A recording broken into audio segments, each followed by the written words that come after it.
The world named Tambur's Reach had 4 days left, and every ship in the sky above it had already agreed not to land. Keeper Osa Lin watched them from the high window of the beacon house, where she had tended the rim light for 19 turns. She was not a fighter.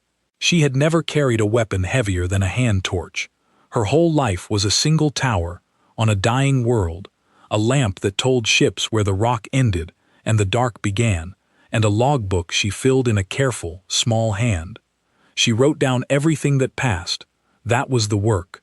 That was the whole of it. Now she was writing down the end of her world, and her fingers would not stay steady. Below the window, the gray tide moved across the southern plains. It did not burn. It did not roar. It simply unmade. Where it touched, color drained out of the land first, then weight, then the idea of the thing itself, until rock and root and river were nothing but a flat gray that ate the next thing and the next. It had crossed 2 continents in 11 days. It would cross the last one in 4. There was no shooting it, no draining it, no walling it out. It was not an army. It was a kind of rust that had learned to spread, and it ate the rules that held matter together. 11 ships hung in orbit above the Keeper's tower. 11 ships, and not one of them coming down. She knew their flags. She had logged them all. The high silver wedges of the Ilvain Compact, the round amber haulers of the Sembra trade houses, the long bone-white medical barges of the Concord of Healers, which carried no medicine that could touch the tide, and everyone aboard knew it. They had come from 9 different powers, and they had come for one reason, which they would not say aloud. They had come to watch. There were 312 of them up there, Osa Lin knew, 312 souls across 11 hulls, and not one of them in any danger. They had drawn their formation at a careful 40,000 kilometers, a distance she had measured herself off the beacon's grid, a distance chosen by people who had decided exactly how close to a dying world a careful conscience needed to stand. Close enough to receive the broadcasts and confirm the records and witness the loss for their files. Far enough that no spray of the tide could ever reach their hulls. It was a very precise distance. It was the distance of mercy that costs nothing, and Osa Lin had come to hate it the way you hate a thing you cannot reach to break. The watching was the polite part. The cruel part was the broadcast. Every 2 hours, the convoy's lead ship, the Ilvain flagship Pale Council, sent the same message down to the surface on an open band, so that every soul left on Tambur's Reach could hear it. Osa Lin had it written in her log word for word, because she wrote down everything, even the things that hollowed her out. The message said, Tambur's Reach is designated a closed lost world under compact statute. Containment is impossible. Evacuation is impossible. Surface population is advised to make peace. No relief will be attempted. Standing clear is the only mercy. The compact mourns with you. The compact mourns with you. She had read that line 40 times. The convoy would not risk a single shuttle in the tide's path, because the tide ate ships as easily as it ate stone, and they were right to be afraid of it. But they had room aboard. The Concord barges alone could have carried off 100,000 people. They were carrying off no one. They had decided, in some high quiet room, that the cost of trying was a number too large, and so the answer was to keep their distance and broadcast their grief and call it kindness. 40,000 people were still alive on the surface below her. Most of them had stopped looking up. Osa Lin had not stopped looking up. She did not know why. Maybe because a beacon keeper's whole religion was that someone, somewhere, was looking back. She kept the lamp lit even now.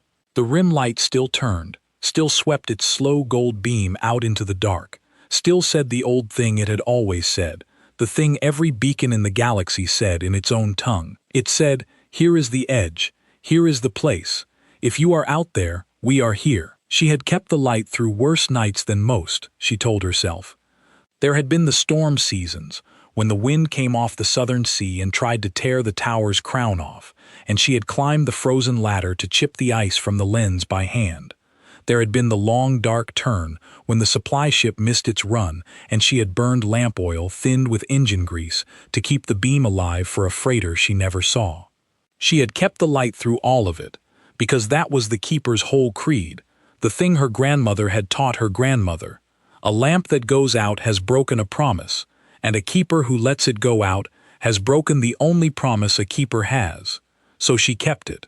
Even now. Even with the gray 200 kilometers off and closing, and nothing left to mark the rock for but the dead. She did not let herself think it was pointless. She had thought, once, on the second day, that it might be, and the thought had frightened her more than the tide. So she put it away, and she kept the light, and she wrote down everything that passed, and she waited, the way keepers had always waited, for the dark to give her some sign that the waiting meant anything at all. On the fourth night before the end, something out in the dark answered. It began as a single line on the beacon house's old listening dish, a thread of signal where there should have been nothing. The dish was older than Ossa, older than the war that had built it, and it had heard a great many things over the turns. It had never heard this. The signal did not hail the convoy. It did not ask for a channel or a code or a name. It came straight down the beacon's own gold beam, the way a hand follows a rope in the dark, and it touched the lamp, and the lamp's old needle jumped. Then a voice came out of the speaker in the beacon house. It was quiet, and it was tired, and it spoke in the keeper's own rim tongue, which no ship in the convoy above had bothered to learn. It said, "Beacon, this is Long Watch. We see your light. Hold it." Ossa sat very still. She did not answer at once. In 19 turns no ship had ever spoken to her in her own words. The convoy spoke down at the whole world, in the high compact tongue, the tongue of statutes and closed lost designations. This voice spoke up, to her, in the small language of a small people on a small dying rock, and it said hold it, the way you would say it to someone whose arms were tired. She found her own voice. She keyed the old handset. "Long Watch," she said. "This beacon is logged as Tamber Rim Light, keeper of record Ossa. You are not in the convoy register. State your flag and your power." There was a pause. When the voice came back, it had something almost like a smile in it. "We are not with the convoy," it said. "We are not a power. We are one ship. Keep your light burning, keeper. We are 4 hours out, and we are coming down." Ossa's hand closed hard on the edge of the desk. Coming down. Onto the surface. Into the path of the tide that had eaten 2 continents. That 8 ships. That no fleet of 11 would go near. One ship. Not a power. Coming down. She should have warned it off. That was the keeper's duty. She had warned off 100 ships over the turns. Ships that wanted to land where the rock was bad, or the wind was wrong. She opened her mouth to say the thing she had logged 40 times. "The tide cannot be fought. Stand clear. It is the only mercy." She could not make herself say it.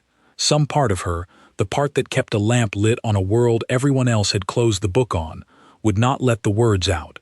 Instead she said, "Long Watch, be advised. The southern tide line is 200 kilometers from this tower and closing. There is nothing here to save that is worth one ship." The voice answered her at once, and it did not sound troubled at all. "Keeper," it said, "there are 40,000 somethings here, and we did not fly this far to argue about whether they are worth it. Keep your light burning. We will do the rest." And then, far above, the convoy noticed. She heard it happen across the open band, all 11 ships talking at once in the high tongue, their comm cracked clean down the middle. An unknown contact had crossed the outer marker. It had come in dark, with no transponder. On no approach the convoy's grids had cleared. It had not asked permission. It was not on any register in any of 9 powers. It was one hull, gray and unmarked, and it was driving straight down the gravity well toward a world they had all agreed was already dead. The Pale Council hailed it on every band. "Unknown vessel, identify. You are entering a closed loss zone. Turn back. There is nothing to be done here. Identify or be marked hostile." The gray ship did not turn back. It did not answer the flagship at all. It had already said the only thing it meant to say, and it had said it to a beacon keeper in her own small tongue, and now it simply kept coming, the way the lamp kept turning, the way the tide kept eating, patient and sure, and without any doubt in it. Osa Lin pressed her face to the high window and looked up past the dying world, and for the first time in 11 days she saw something move in the sky that was not afraid. She did not yet know the shape of it.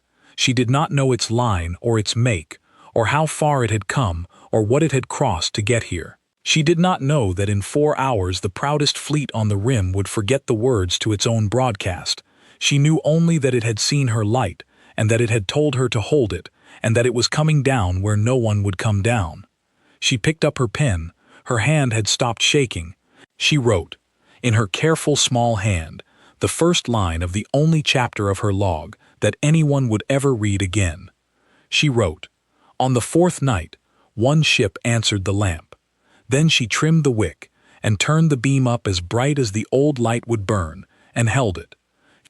The gray ship came down through the high cloud at the 3rd hour, and the whole convoy went quiet to watch it die. That was what they expected. Osa Lin understood it from the way their chatter changed. The high tongue lost its statutes and its mourning and became for a few minutes only a crowd of frightened observers narrating a fall. They expected the unknown vessel to cross the tide line and come apart the way the survey drones had come apart, the way the first relief shuttle had come apart on the 2nd day, drained to gray from the bow back in under a breath. They had run the numbers. Everyone in the convoy had run the numbers. The numbers said no ship survived the tide. The numbers were not wrong. The numbers had simply never met this ship. Osa Lin watched it descend with the beacon's old optics turned up to full, and she saw it clearly for the first time. It was long and gray and plain, a working hull with no banner and no gloss, scored along its flanks with the marks of 100 old burns that someone had patched and patched again and never bothered to paint over. It was not beautiful the way the ill-vein wedges were beautiful. It did not gleam. It looked like a tool that had been used hard for a very long time by people who cared about what it did, and not at all about how it looked doing it. Along its bow, small and worn, was a single line of human letters that the beacon's optics caught and held, and beneath them a name in a hand the keeper could not read. Later she would learn the letters spelled Long Watch, and that the hand below was the name of the line that built her, the Hollowmore line, a name that meant nothing to 9 powers and would soon mean everything. It crossed the upper air, it crossed the cloud, and then it crossed the tide line, and the convoy held its breath, and the gray ship did not die. It should have. The gray tide rose to meet it the way it met everything, a flat, colorless front that came up off the poisoned land and reached for the hull to drain it down to nothing. Osa Lin saw the leading edge of it touch the ship's belly. She saw the gray begin to climb. She saw the gray ship answer. It was not a weapon, or not one she had a word for. A pale gold light ran out along the length of the hull, the same warm gold as the beacon's own beam, and where that light lay over the metal the tide could not take hold. The gray climbed 2 meters up the hull and stopped, the way water stops at a clean seam. The ship sank lower, into the very edge of the dead zone, and the gold light spread out from its hull in a slow ring across the ruined ground, and inside that ring the tide simply ceased. It did not retreat. It was not pushed. It stopped existing, the way a fire stops at the lip of a fire break, and the ship settled onto the dead gray plain on 4 worn landing struts as gently as a tired bird coming down onto a roof. The convoy did not say anything for 9 seconds. Osa Lin counted them in her log. 9 seconds of silence from 11 ships of 9 powers, the longest silence the open band had held in 11 days. Then the pale council found its voice, and the voice was no longer calm. Unknown vessel, it said, you are inside the loss zone. You are inside the tide. Report your status. Report your status at once. This time the gray ship answered the flagship, because now there was a reason to. Long Watch is on the surface, the tired voice said, in the high compact tongue now, clean and exact, so that all 11 ships would understand every word. Tide contact is stable. We are holding a clear ring 4 kilometers across. The ground inside the ring is safe.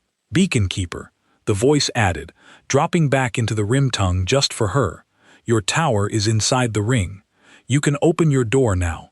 Osa Lin looked down. The gray that had been creeping toward the base of her tower for 2 days had stopped.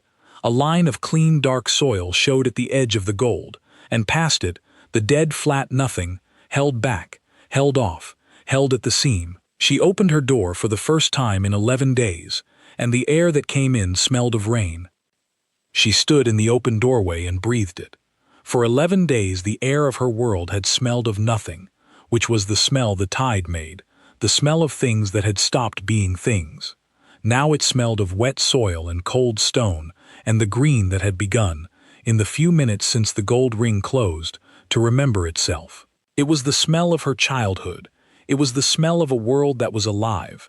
She had not known, until it came back, how completely it had gone, and the loss of it and the return of it hit her in the same breath, and she had to put a hand on the doorframe to stay standing. Down on the dead riverbed, the gray ship sat in its gold ring, and the line where the tide stopped was so clean and so sharp that Lin could have walked along it with one foot in the living world and one in the gray. On one side, color and weight and the ordinary stubborn fact of matter. On the other, the flat nothing. And between them, no wall, no fire, no fence. Only the warm gold light, holding the seam, doing the quiet, impossible thing the whole convoy had sworn could not be done. Above her, the convoy came apart at the joints. She listened to it happen. The Ilvain Compact demanded the unknown vessel's flag and make, and the principle of its containment field, in that order, as if it were owed them. The Sembra trade houses opened a private channel and offered, within 90 seconds, to buy the technology outright, naming a sum with 11 digits in it. The Concord of Healers, who had carried no medicine that could touch the tide, asked in a small cracked voice how far the field could be extended, and whether it could be carried, and whether it could be shared. And under all of it ran a current the high tongue could not hide, a single question that none of the 9 powers would ask out loud, because asking it meant admitting what the answer had already cost. The question was, if one ship could do this, why had we decided it could not be done? The gray ship did not answer any of them. It had a different conversation to have first. "Keeper Lin," the tired voice said, "we have 4 hours of full hold, and then we shift the ring south to follow the tide line down. Before we move, we need to know where your people are. The convoy has surface maps 11 days old. The tide has eaten half of them. You have watched this world die from the one window that sees all of it. We have not. Tell us where the living are, and we will build the road to reach them." Lin sat down at her old desk with her old log, and for the first time in 19 turns the work of a beacon keeper, the careful writing down of everything that passed, became the most important work on a dying world. She had logged it all. The refugee columns moving north ahead of the tide. The town of Sephin Hollow walled up behind its river. 12,000 souls who thought the water would save them and were wrong. The mine shafts at Outer Vel where 4,000 had gone down to hide in the deep rock. The hospital at the rim port that had not been able to move its sick and had simply locked its doors. She had every number. She had watched every column and written down where it went. She read it all to the gray ship, line by line, in her small, careful voice, and the gray ship listened to every word, and when she was done, the tired voice said only, "Good. Now we know the shape of it. Hold your light, keeper. We are going to be busy." What the Long Watch did next, the convoy would argue about for 100 turns. It did not lift off and flee, which the numbers said it should. It did not call for a fleet, because it had no fleet to call.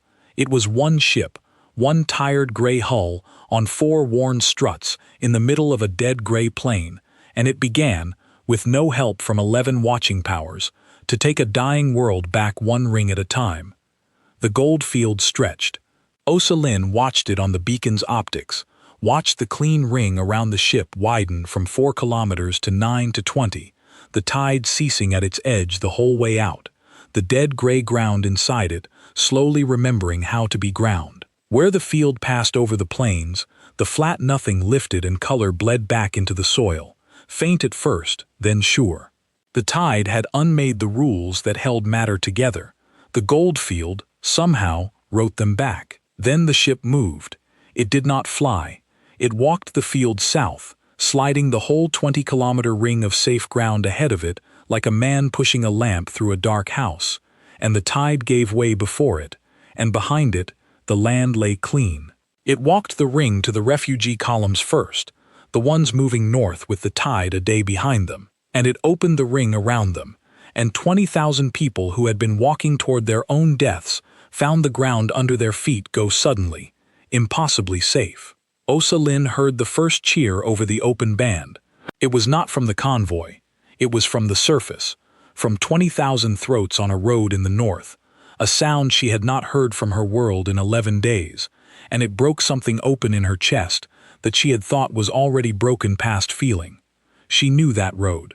She had logged the column on it for 3 days, watching it from her high window through the optics, a long, thin line of people and carts and animals moving north ahead of the gray, and she had written down, each evening, how much ground the tide had gained on it, and she had known, the way she knew the tide tables, that the arithmetic was going to catch them. The column was slower than the gray. It had children in it and old ones and the sick on litters, and the gray did not tire and did not sleep and did not stop to bury its dead, and somewhere in the next day or the one after, the line and the gray were going to meet, and the keeper had written that down too, in her small, careful hand, the thing she could not stop and could only record.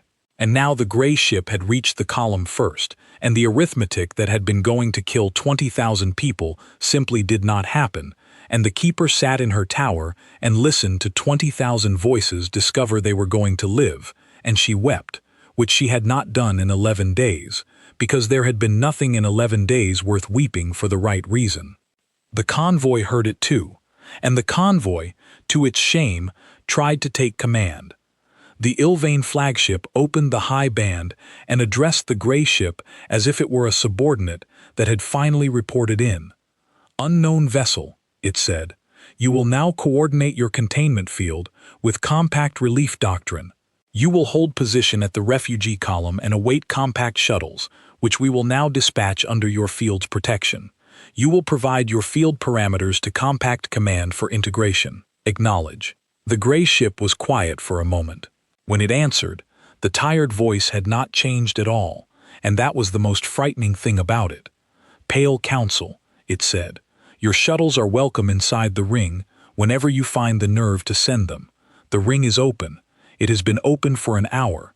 Nothing is stopping you but the same thing that has been stopping you for 11 days. So send them or don't. But we will not be holding position, and we will not be awaiting anything. There are still 4,000 people under the rock at Outer Vel, and 12,000 behind a river at Sephin Hollow, and the tide reaches them tonight. We are going to be there first." There was a silence on the high band. Then the Ilvan voice, stiff with something that was not quite anger and not quite fear, said, "You do not have the authority to set relief priority on a compact designated world." And the tired voice answered, very simply, "No, we don't. We have something better than authority. We have a ship that works, and a list of where the living are. Keeper Osa-Lin gave us the list. The convoy has had 11 days to ask her for it.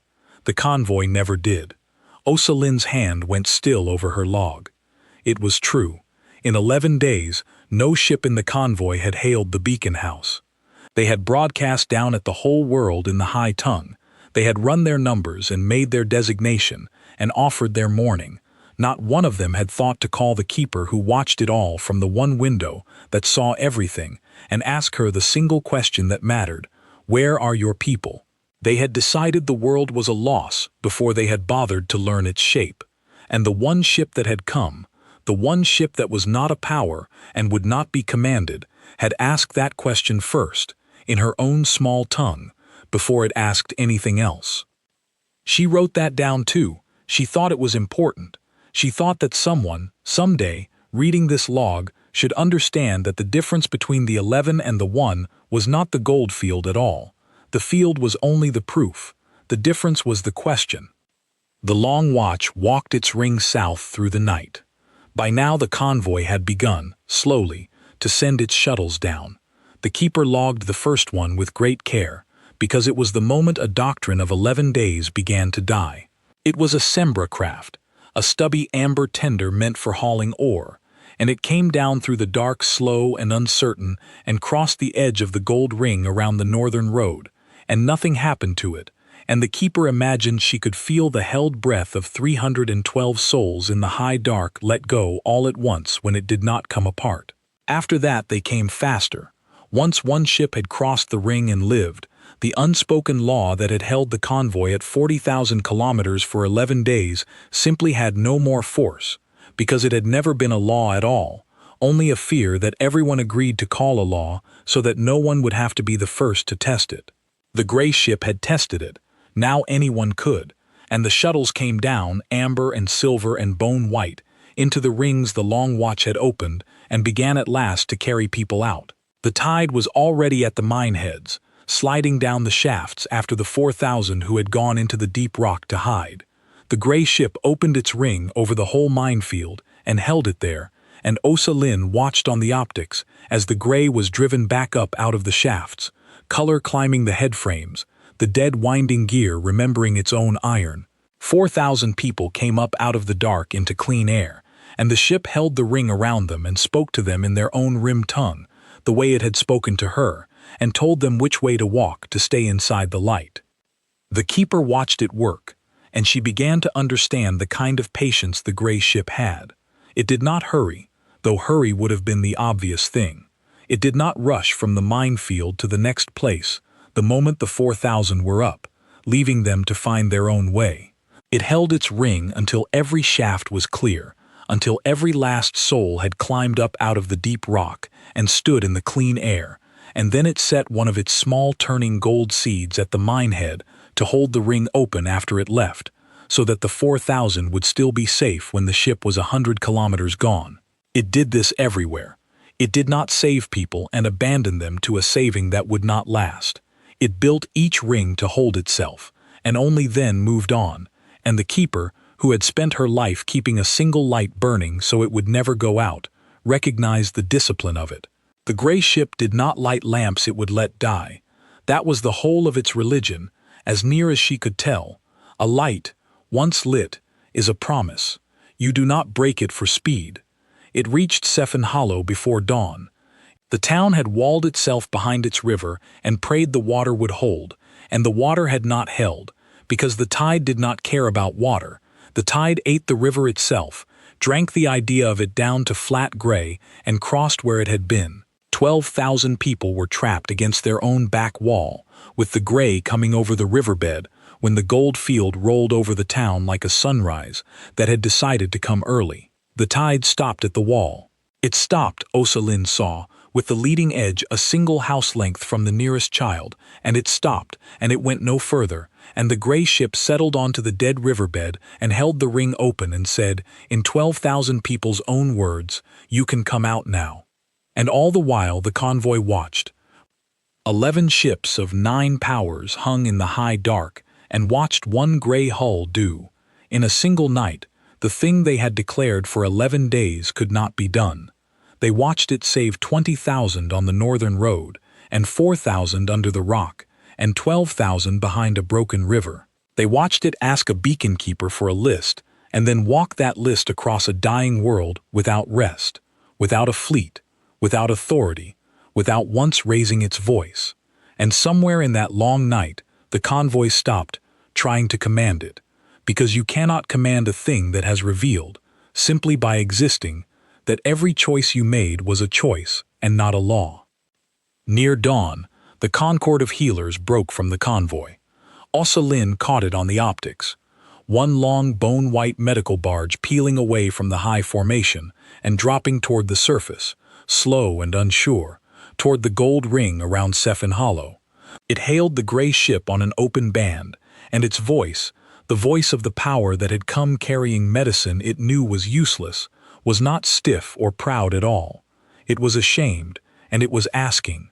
"Long watch," the Concord said.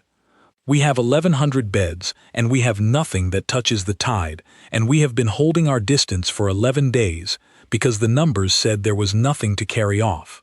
We were wrong. The keeper had the numbers we needed. We never asked. We are asking now. May we come down inside your ring and take the hurt and the old and the small. We will fill every bed. We will come back and fill them again. And the tired voice, for the first time all night, sounded glad. Concord, it said. The ring is open. It has always been open. Come down. There is more than enough work for both of us, and we are only one ship.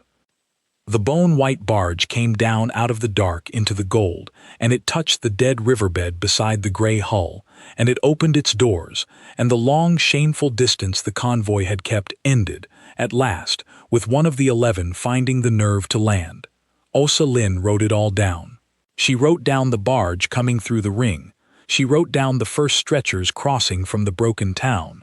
She wrote down the way the gray ship made room, drew its ring a little wider to cover the barge's berth, asked for nothing, took no command, and simply got back to the work of holding the light against the dark. By the time the sun came up over Tambur's Reach, 36,000 of its 40,000 people were inside the gold, on ground that the tide could not reach, and the keeper of the rimlight understood that her world was not going to die after all. But the tide was not finished, and the convoy did not yet know what the gray ship had come to do about the source of it. Osa Lin only knew, watching the dawn climb over a world that should have been gray, and was instead, impossibly, still green at its northern edge, that the night had answered a question the whole galaxy had been afraid to ask. One ship had asked it, one ship was answering it, and the 11, who had called the world a loss and mourned it from a safe high distance, were learning what it cost to have been so certain and so wrong. She turned the beam up bright into the new sun, the old reflex of a keeper greeting the dawn, and down on the dead riverbed the gray ship answered with a single pulse of its own gold light, the way one lamp greets another across a dark room. "Hold your light, keeper," the tired voice said. "We are not done. The tide has a root, and we are going to go and pull it." The root of the gray tide was not on Tambur's Reach at all. It was 3 days out, in the dark between stars, and the gray ship had known that before it ever came down. Osa Lin learned this at the 8th hour after dawn, when the long watch finished setting its rings. It had not stayed one ship in one place.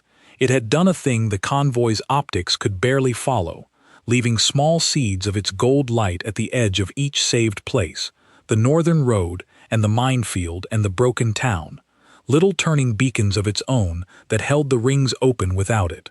It had taught the world to hold its own light, and with the rings holding themselves, the gray hull lifted at last off the dead riverbed and climbed back toward the dark, and the convoy, which had spent the night learning not to give it orders, did the new thing it had learned to do instead.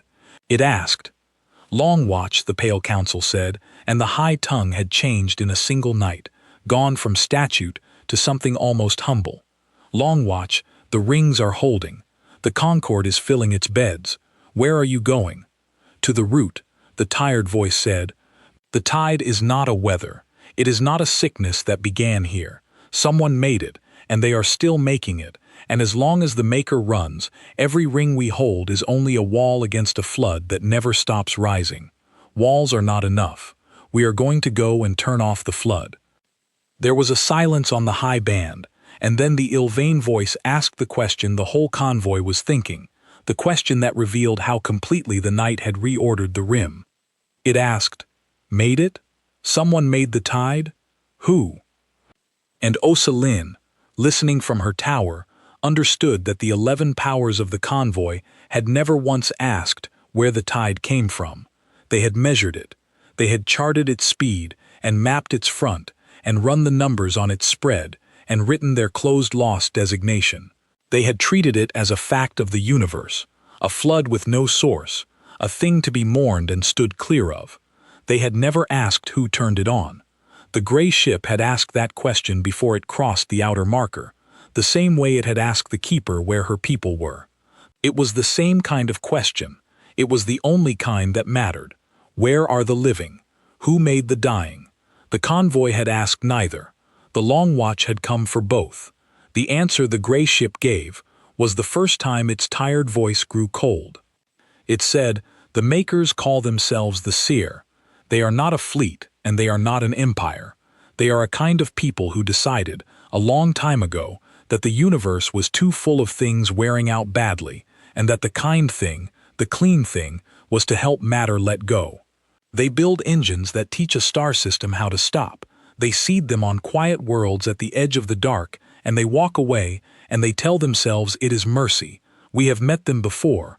We have a very old account to settle with them. Tambur's reach is one seed of a great many. We followed the tide back along its own grain, and it leads to a Ser unmaking engine 3 days out, sitting in the deep dark, running. So we are going to go and put it out. The Ser, Osa Lin wrote in her log, and her pen pressed hard enough to score the page. A people who unmade worlds and called it mercy. She thought of the convoy's broadcast, the one she had logged 40 times. The compact mourns with you. Standing clear is the only mercy. She thought how close the two sounded, the maker of the tide and the watchers above it, both so certain that the kind thing to do was nothing. The gray ship had refused them both with the same 4 words.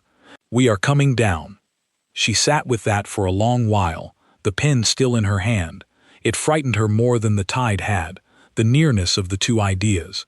The Sere looked at a universe full of worn and struggling things and decided the merciful act was to help them stop.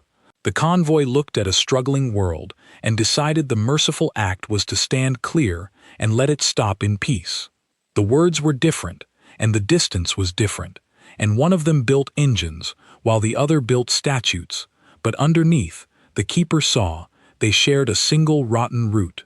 Both believed that when a thing was hard enough, the kindest answer was to do nothing and call the nothing mercy.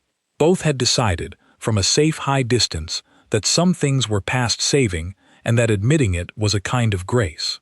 The gray ship believed the opposite all the way down.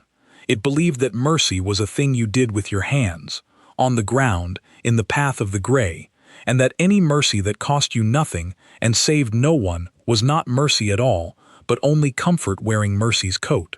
The keeper wrote that down. She thought it might be the most important thing in the whole log. The convoy did not try to stop the long watch from going.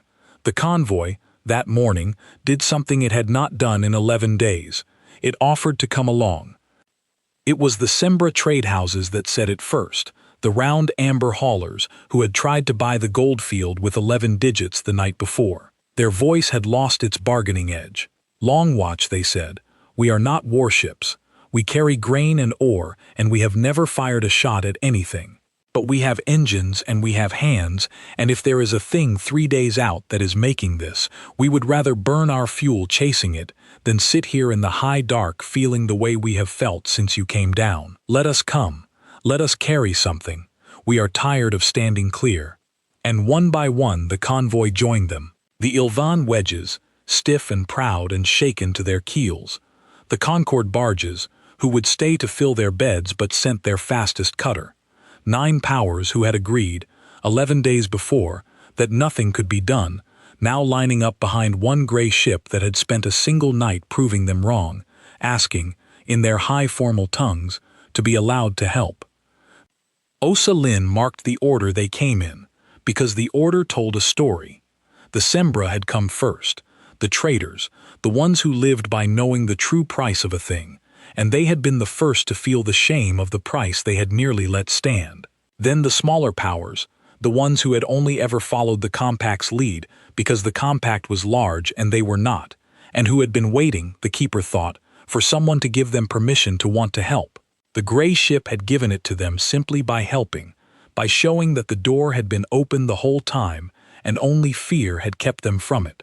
And last, stiffest, hardest to bend, the Ilvain compact itself, the great power that had written the designation and read the broadcast and built its whole self-respect on the idea that its numbers were laws.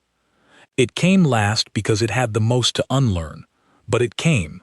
The keeper wrote that down with something like wonder. Even the compact came. The long watch let them. It did not lecture them. It did not name the thing they had failed to do.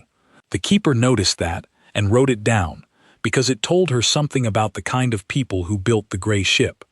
They did not need the convoy to be ashamed. They needed the convoy to be useful.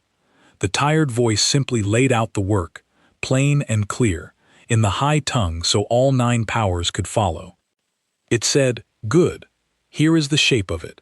The SARE engine is shielded behind a dead zone of its own making, a sphere of unmade space 40,000 kilometers across, that eats anything that enters, ships and signals and light alike.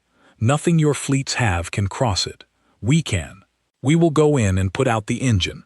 While we are inside, the SARE will know, and the SARE will answer. They do not fight with ships. They fight with more tide. When the engine dies, the dead zone collapses, and everything the engine was holding unmade will try to find somewhere new to go all at once. That somewhere will be the nearest mass. That is you. So your work is this.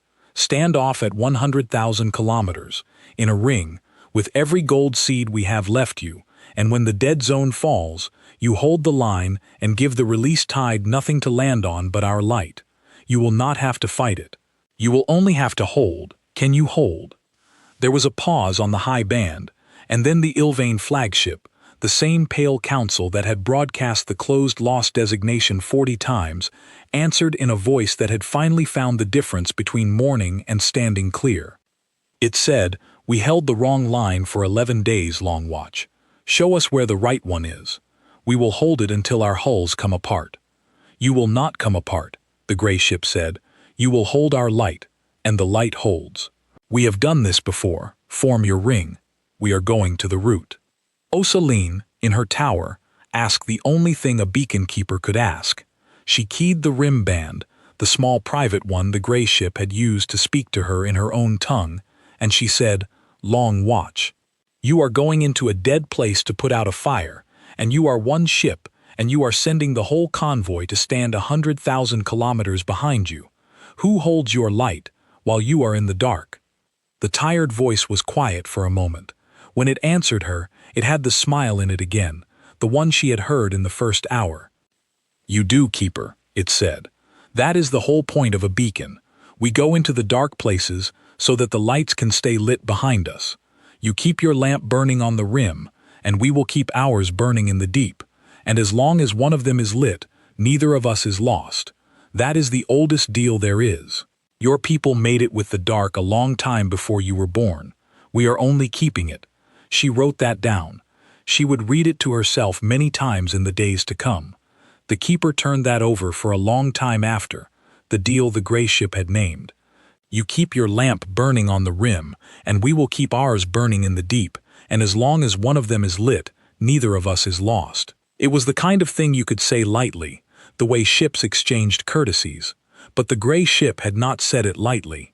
It had said it the way you state a law you have tested with your own life, and Osaline understood that it was telling her something about how its people had survived whatever long dark they had crossed to get here. They had not survived by being the strongest light. They had survived by being a chain of lights, each one holding the next, so that no single keeper ever had to hold the whole dark alone. The lamp on the rim and the lamp in the deep were the same lamp, links in one long line of fire stretched across the night, and the meaning of any one of them was that it was never the only one.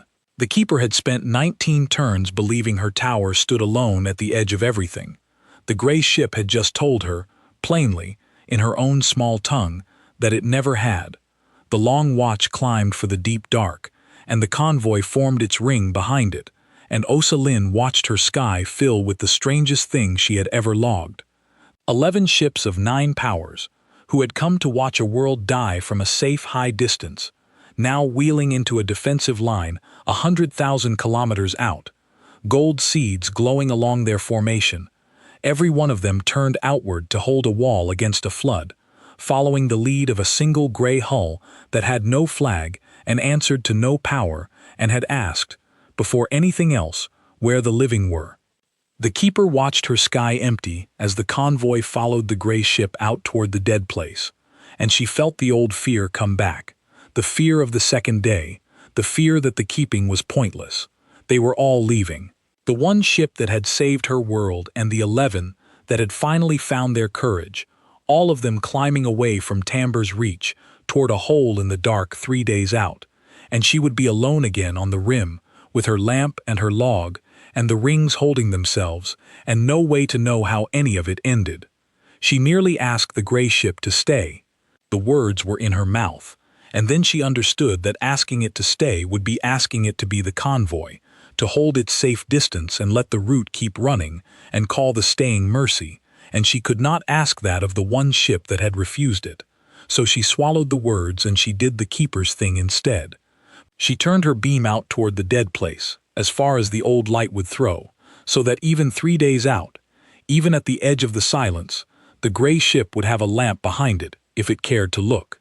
The Sere Dead Zone showed on the beacon's old dish as a hole in everything. The dish heard stars on every side of it, and silence at its center, a sphere of nothing 40,000 kilometers across, and at the very heart of the nothing, faint and steady and patient as a heartbeat, the slow grinding pulse of the engine that was teaching a whole region of space how to stop. The gray ship crossed the edge of the dead zone without slowing. Lin lost it the instant it went in.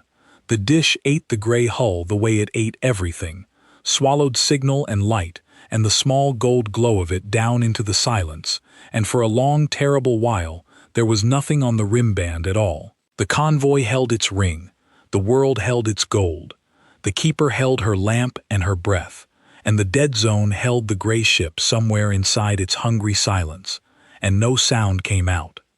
Then, faint, threaded down the beacon's own gold beam, the way the first answer had come on the 4th night, a single line of signal climbed up out of the dead zone, and the tired voice spoke, frayed at the edges now but steady, from inside the place that ate light. "Beacon," it said, "this is Long Watch. We are inside. We see the engine. It is older than the account we have with these people, and it is bigger than we were told, and it is exactly as cruel as we remembered. The Sere have noticed us. They are going to do what they always do. They are going to feed the engine everything it has, and try to make the whole dead zone collapse on us at once, here, where no one can see, so that when it falls there will be no gray ship left, and no witness and no light. They think the dark is on their side. They think being unseen is the same as being safe. They are about to learn the thing your people learned a long time ago, Keeper. They are about to learn what it means to be a light that someone is holding. Hold your lamp," the voice said, and Lin heard the convoy's 100,000-kilometer ring brighten behind it, every gold seed flaring as the dead zone began, far out in the dark, to shudder. "We are going to put this out now. When the dark comes apart, give it nothing to land on but the light. Hold, Keeper, hold the line. We are almost home." The dead zone came apart at the 11th hour, and for 9 seconds the keeper of the rim light thought the gray ship had lost. It looked like losing. On the beacon's old dish, the sphere of silence at the heart of the dark began to fold inward all at once, 40,000 kilometers of unmade space collapsing toward its own center, and at that center was the Long Watch, one gray hull alone in the throat of the thing, and the Sere were doing exactly what the gray ship had said they would. They were feeding the engine everything. They were trying to bring the whole weight of an unmade region down on a single ship in the dark, where no one could watch, because the Sere had always believed, the way the makers of cruel, quiet things always believe, that the dark was on their side, and that a thing unseen was a thing that had never happened. Lin gripped the edge of her desk and watched the silence fall in on the one light that was inside it, and she did the only thing a beacon keeper could do. She did not look away. She kept the optics locked on the dead zone, and she kept her lamp burning, and she kept writing, because a keeper writes down everything that passes, even the things she is afraid she is about to lose. The gray ship did not lose. It had never been losing. The keeper understood this only afterward, reading her own log back, seeing the shape of it, the way you see the shape of a thing, only once it is done. The Long Watch had let the Sere fold the dead zone inward. It had wanted them to. It had flown to the exact heart of the engine, to the place the Sere were so eager to bury, and it had waited there, gold light banked low, while the makers poured the whole of their unmaking down on top of it, because the gray ship had come a very long way to be in precisely that spot, at precisely that moment, and the Sere, certain of the dark, had carried it there themselves. At the bottom of the collapse, in the last instant before the silence closed, the Long Watch turned its light all the way up. Osalin's dish whited out. The optics blew past their limits and went blind. For a moment the whole rim band screamed with a single tone, the sound of a beacon's listening dish hearing something far too bright to hold, and then it cleared, and what it showed her she would spend the rest of her life trying to describe to people who had not seen it. The dead zone was full of gold. The gray ship had not fought the collapse. It had used it. All that unmade space the Sare had folded inward, all that hungry silence, drawn down to a single point, the Long Watch had met at the bottom with its own gold light turned to full, and where the two met, the unmaking did not win. The gold did. It ran outward from the gray hull through the collapsing dark, the way the dawn had run over Sefin Hollow, faster now, a tide of its own, a tide that wrote the rules back where the Sare's tide had torn them out. 40,000 kilometers of dead space remembered, all at once, how to be space. The silence at the heart of the dark filled with stars again, with light, with the plain ordinary rules that hold a universe together, and at the center of all that returning brightness sat one gray hull, scored and patched and unbeautiful, with the sear engine guttering out beneath it like a coal dropped in a river. The engine did not explode. The keeper noted that, because it told her something. The gray ship did not blow it apart in fire and call it a victory. It simply put it out, the way you put out a lamp you no longer need, the light running into it and through it and leaving it dark and cold and finished, an old cruel machine that would never teach another world how to stop. There was a lesson in that too, and the keeper, who collected lessons the way she collected the names of passing ships, set it down in her log while the dish was still ringing. The gray ship did not destroy the things it defeated. It ended them. There was a difference, and it was the whole difference, and she had watched it now 3 times in a single night. It had not blown the tide off the riverbed. It had stopped it and let the land heal. It had not shattered the great engine. It had put it out and let it go cold. The Long Watch took no joy in wreckage. It seemed almost to find wreckage wasteful, a loud and showy thing that left the universe worse than it had to. Where another ship would have left a field of glowing debris and called it a monument, the gray ship left only a dark machine and a region of space that worked again, and moved on, as though the only victory worth having was the kind that left more of the universe standing than you found. And the Sare, at last, were forced to be seen.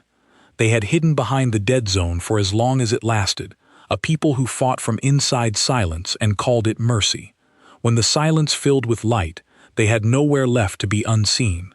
The beacon's recovering dish caught them for the first time, a cluster of pale, slow vessels at the engine's far side, thin and gray-white and patient. The makers themselves, the ones who seeded worlds with stopping and walked away. They were not many. They had never needed to be many. They had needed only to be unwatched, and now the gold light of the Long Watch lay over the whole region of space they had hidden in, and there was not one corner of the dark left for them to disappear into. They tried, all the same, to do the thing they always did. The keeper heard it on the dish, a high thin grinding as the Sare reached for their engines and tried to seed a new unmaking right there, to teach this filled and brightened dark how to stop all over again, to bury the gray ship and themselves, and the whole bright moment under a fresh silence, and try once more from somewhere no one could see. The Long Watch did not let them.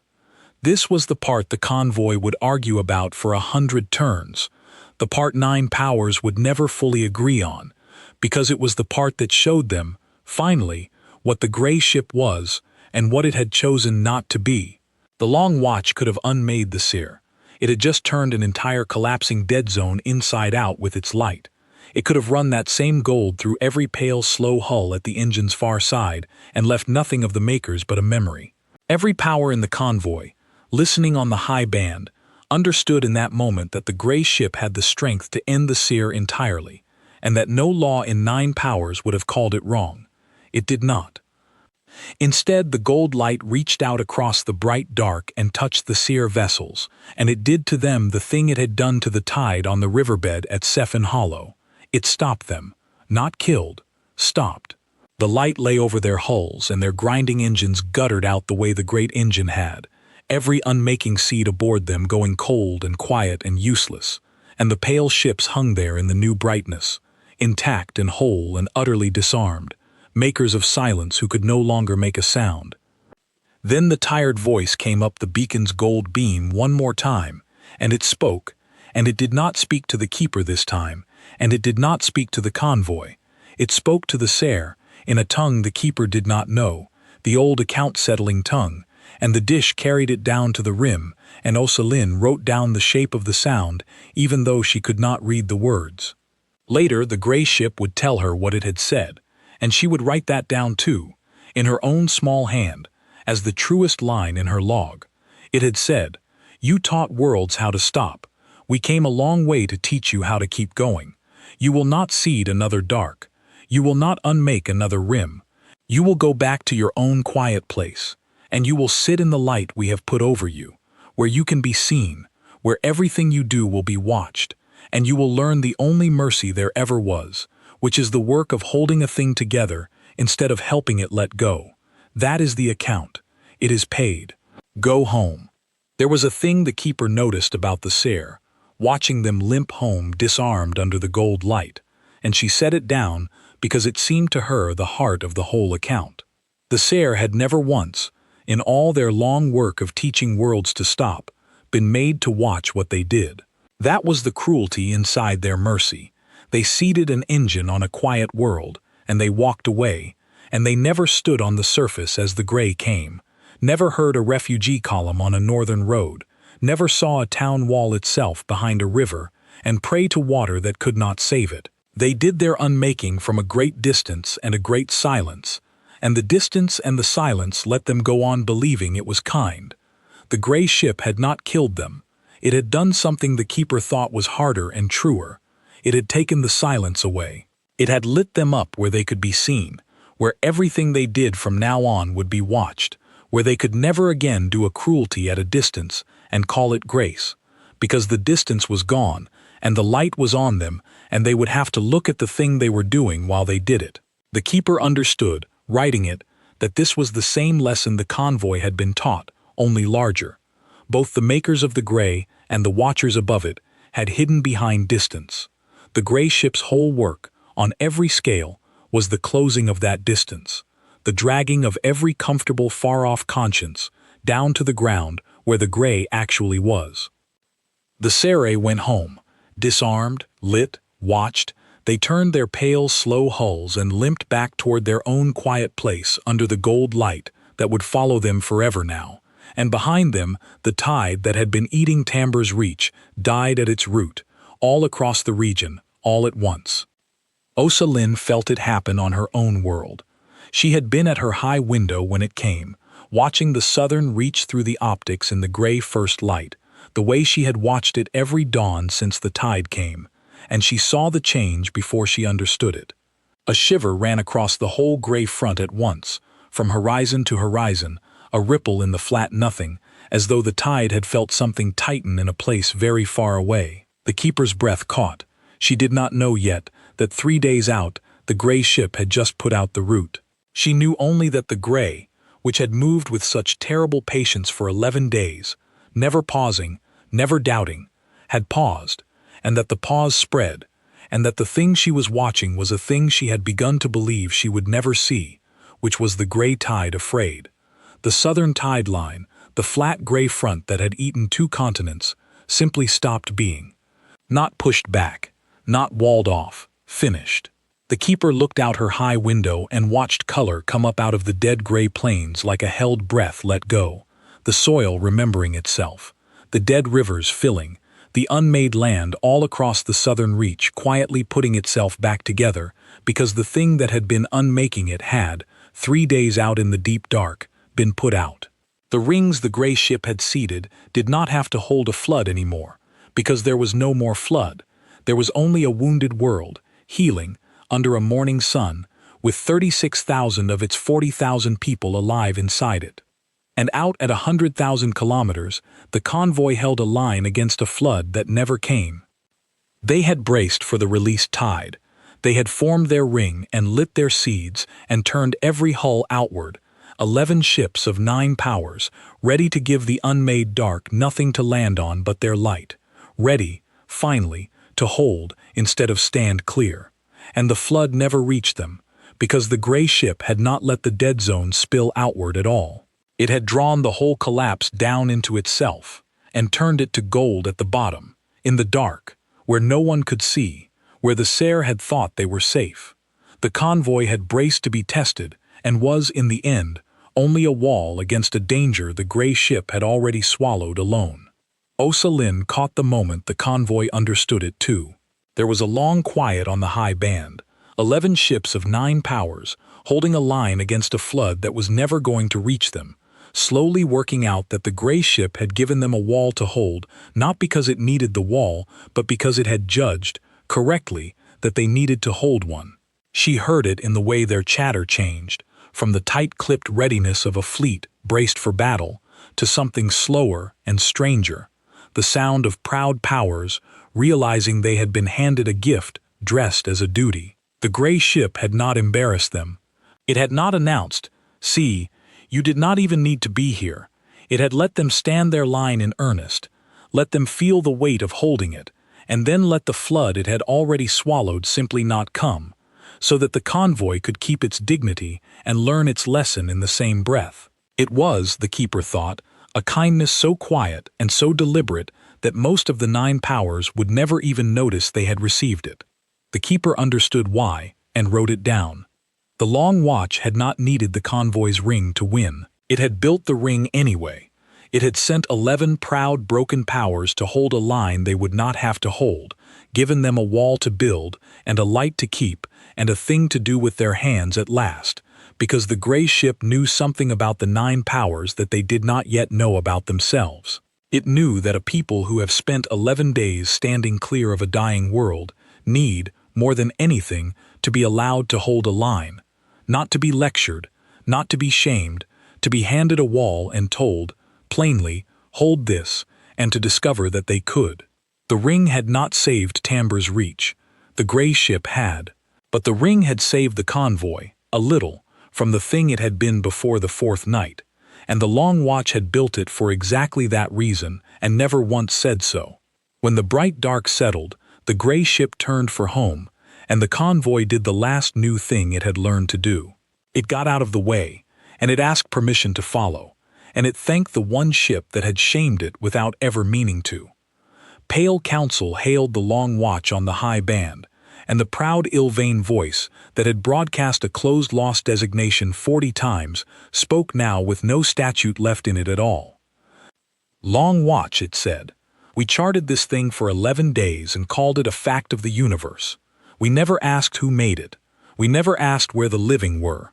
We mourned a world from a safe high distance, and called our distance mercy, and we were one keeper's question away, the whole time, from knowing better.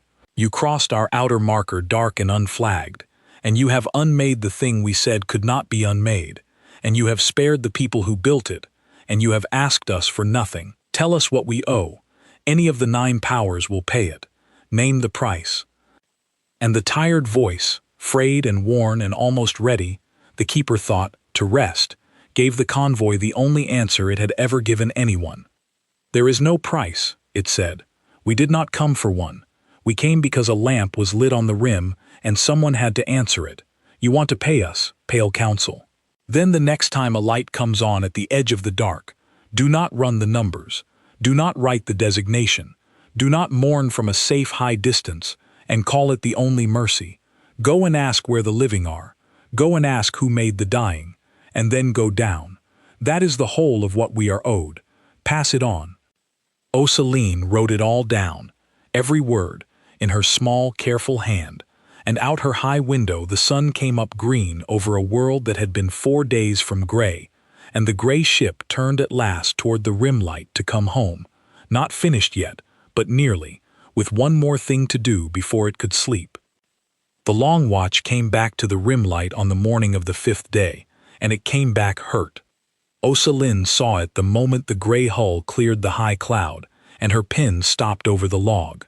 The ship that had walked a dying world's worth of rings in a single night, that had turned a collapsing dead zone to gold at the bottom of the dark, came down over Tambur's reach, slow and uneven, listing a little. The warm gold light that had run its whole length now banked down to a faint flicker that came and went along its flanks like a pulse trying to hold. The scoring on its hull was worse than before. New burns lay over the old ones. Whatever it had paid to put out the engine, it had paid in itself, and the keeper, watching it limp home, understood that the gray ship had not come away from the dark hole. It set down on the clean green ground beside her tower, the ground the tide had been a house length from eating 5 days before, and it settled onto its 4 worn struts with a long tired sigh of cooling metal, and the gold light along its flanks dimmed to almost nothing, and for a moment Ocelyn was afraid it had come home only to go dark for good. Then the tired voice came up the rim band, fainter now, but still itself, still with the smile somewhere in it. "Beacon," it said, "this is Long Watch. We see your light. We made it home." Ocelyn came down out of her tower for the first time in 19 turns. She had not stood on the open ground of her own world since before the tide came. She walked out across the green to the gray hull, a small beacon keeper in a plain coat, and she put her hand flat against the warm scored metal of the ship that had answered her lamp, and she felt the slow, uneven pulse of the gold light under it, weaker than it should be, alive but spent. She did not have words ready. She had spent 5 days writing words down, and now that the ship was here under her hand, she found she had none. So she said the only thing a keeper had to say, the thing her whole life had been built to mean. She said, "Your light is still lit." "It is," the tired voice said. "Yours kept it that way. We told you that was the deal." Ocelyn stood with her hand on the warm metal for a long time. She thought of all the things she might have said. She might have asked it how far it had come, or how long it had been sailing the dark, or what it had cost in the deep place to turn the silence to gold. She might have thanked it, though thanks seemed a small and foolish thing to offer the ship that had saved 36,000 of her people. In the end she said none of it. She only kept her hand on the hull and felt the slow gold pulse under the metal, the heartbeat of the thing that had answered her lamp, and she let the silence be the thanks, because she understood, the way one keeper understands another, that the gray ship had not done any of it to be thanked.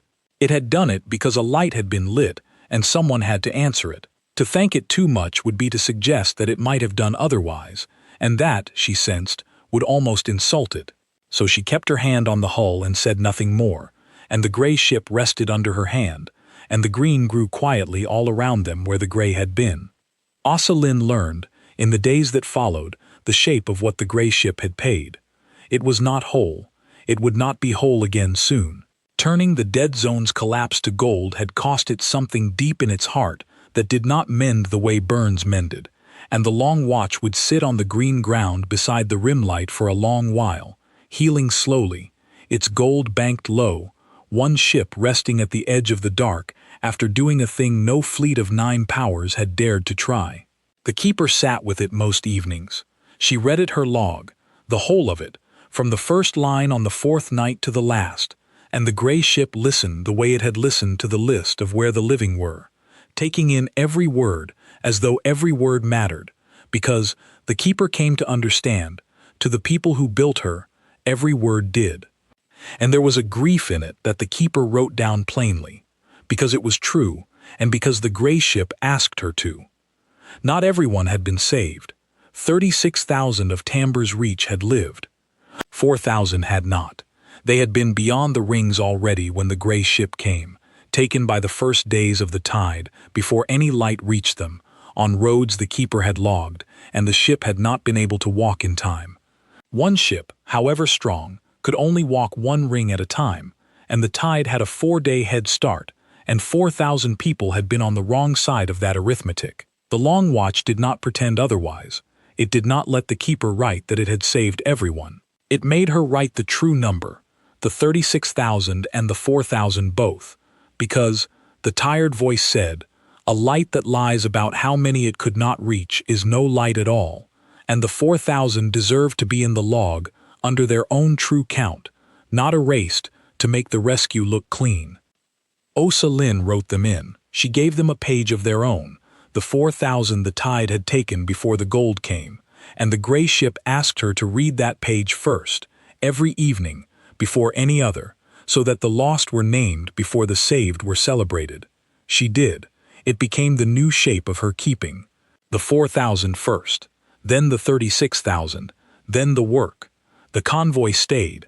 That was the thing that told Osaline the rim had changed for good. 11 ships of 9 powers had come to watch her world die from a safe high distance, and when the world did not die, they did not leave. The Concord of Healers filled its 1,100 beds and went and filled them again, ferrying the hurt and the old and the small out of the broken towns to the bone-white barges, and then ferrying back the supplies a wounded world needed to rebuild, grain from the Sembra haulers, ore and steel and tools. The long, shameful distance the convoy had kept, now spent entirely on the work of coming down. The Ilvain wedges, who had broadcast the closed lost designation 40 times, used their high clean engines to relight the dead places the rings had held, and they did it without statute and without command, taking their lead, still, from the one gray ship resting on the green by the rim light, asking the keeper each morning where the work was needed most, because the keeper had the log, and the log had the truth, and the convoy had finally learned to ask.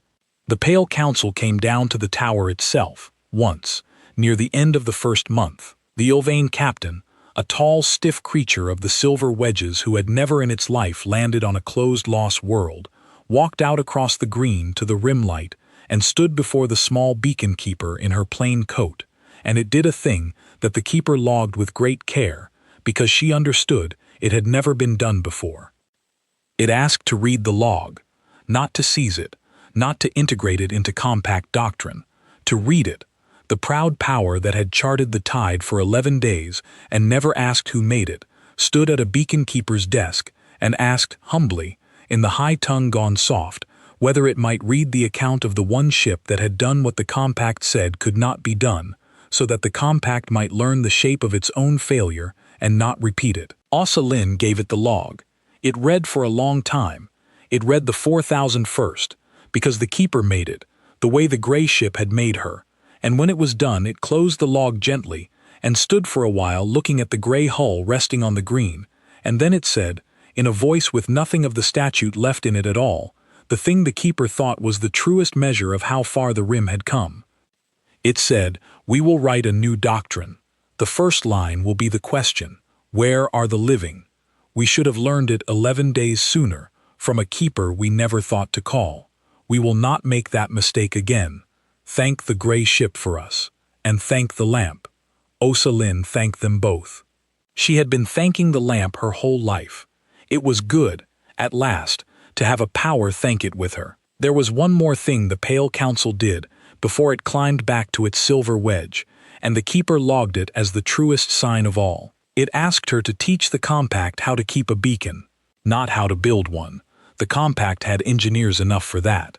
How to keep one, how to sit a single soul on a single rock at the edge of the dark, and have that soul light a lamp every night, and write down everything that passes and never once decide, however long the dark, that the keeping is pointless. The compact had 100,000 worlds, and a navy that crossed 9 sectors, and it had just learned, from a beacon keeper it had never thought to call, that all of it was worth less than one person who refuses to let a light go out. So it asked her to teach it the keeping, and Osaline, who had thought her whole small life had marked nothing, found that she had a thing the largest power on the rim wanted to learn. She taught them. She is teaching them still. The 4,000 changed her keeping in another way too, one she had not expected. People began to come to the tower.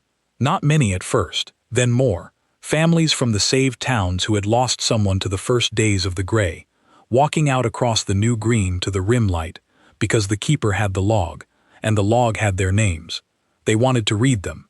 They wanted to see the page the gray ship had made her write, the page of the lost, read first every evening before any other, and to find their own dead set down in her small, careful hand, under their own true count, not erased, not rounded away, not lost twice. Osaline had thought, all her life, that a keeper's log was a private thing, a record kept for no one. She learned that season that it was the opposite. It was a record kept for exactly these people, for the ones who needed proof that someone had been watching when their world was at its worst, that someone had written it all down, that the lost had been seen. She read the names aloud to whoever came. She never turned anyone away.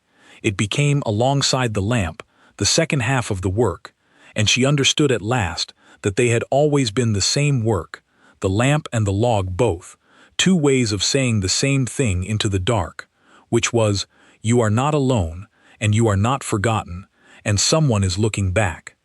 The gray ship healed slowly through the season, and as it healed it told the keeper a little of where it had come from, in the quiet evenings, between readings of the log. It did not tell her everything.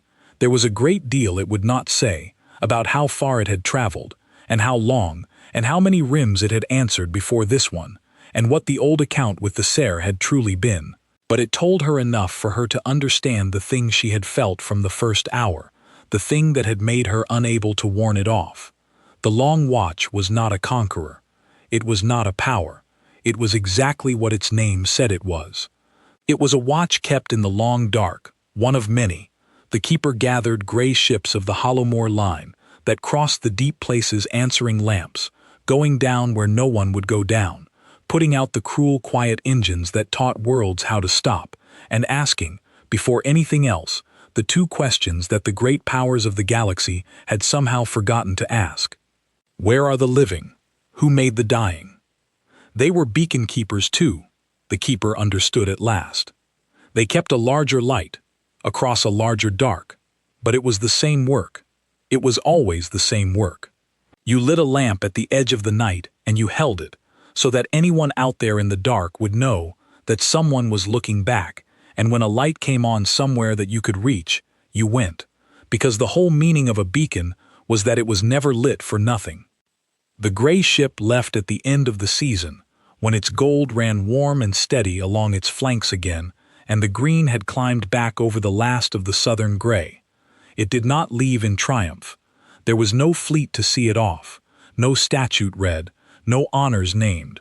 There was a beacon keeper standing on the green by her tower in a plain coat, and a convoy of 9 powers gone quiet in the high dark above, and a world of 36,000 living souls who had stopped, every one of them, to watch the gray ship rise.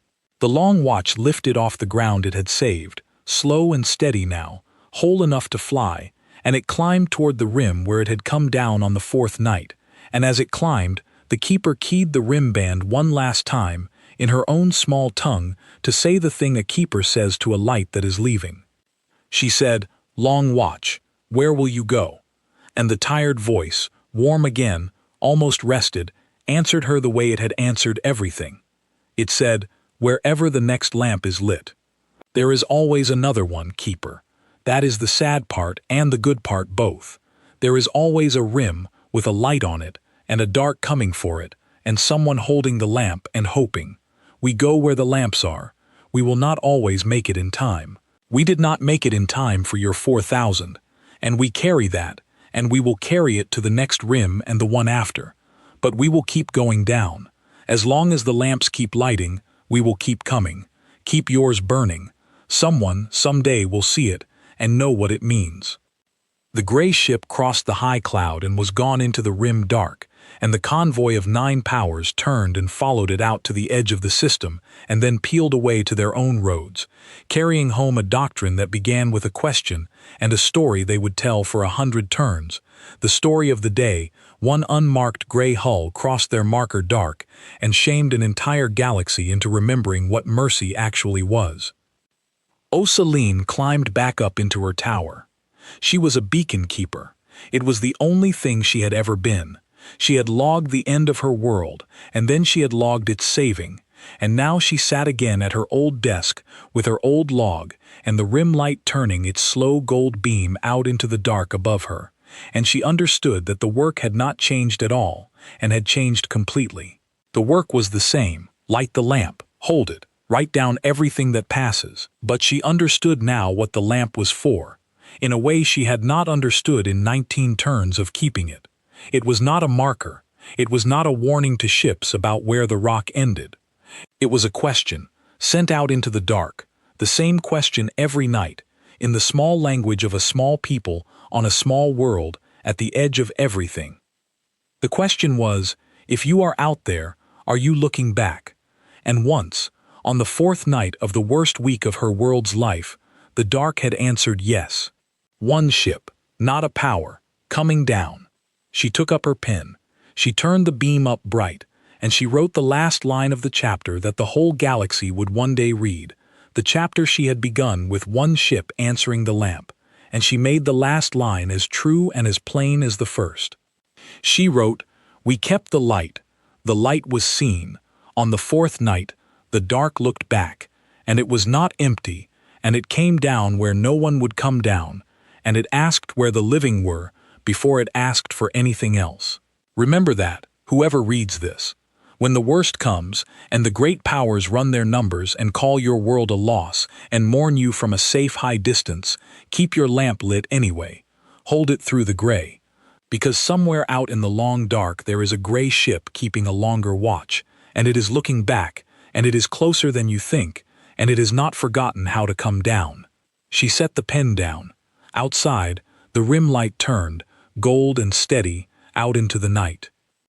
And far out in the dark, on a road she would never see, the long watch sailed on toward the next lit lamp, scored and patched and unbeautiful and undefeated, one tired gray ship keeping the oldest deal there was, going down where no one would go down, holding the light against the dark for one more rim, and one more, and one more, for as long as there were lamps to answer, and worlds to save, and the long good work of holding a thing together, instead of helping it let go.